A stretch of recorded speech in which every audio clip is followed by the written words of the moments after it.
ઉનાળામાં શરીરને ઠંડક આપતું વરિયાળીનું શરબત બનાવવા માટે પેનમાં 1 કપ અને વજનમાં 100 ગ્રામ જેટલી લીલી વરિયાળી સાથે 18 થી 20 નંગ જેટલી એલચી એડ કરીને વરિયાળીને ધીમા ગેસ પર શેકી લઈએ.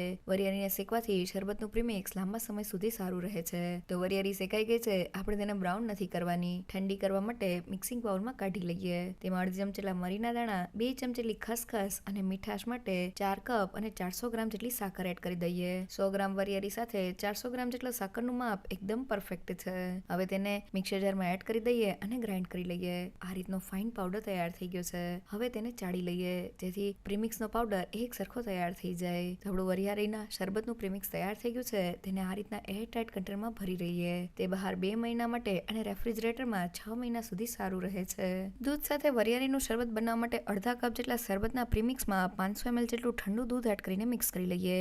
1 ગ્લાસ દૂધ સાથે 2 મોટી ચમચી જેટલા શરબતના પ્રીમિક્સનું માપ એકદમ પરફેક્ટ છે. તેમાં 1/4 કપ જેટલા પલાળેલા સબ્જા સીડ્સ અને બરફના ટુકડા એડ કરીને મિક્સ કરી લઈએ. શરબતને ગ્લાસમાં સર્વ કરી લઈએ અને ઉપરથી થોડી બદામ અને પિસ્તાની કતરંત એડ કરી દઈએ. પાણી સાથે વરિયાળીનું શરબત બનાવવા માટે અડધા કપ જેટલા શરબતના પ્રીમિક્સમાં 500 ml જેટલું ઠંડુ પાણી એડ કરીને મિક્સ કરી લઈએ. બરફના ટુકડા એડ કરી દઈએ અને શરબતને સર્વ કરી લઈએ.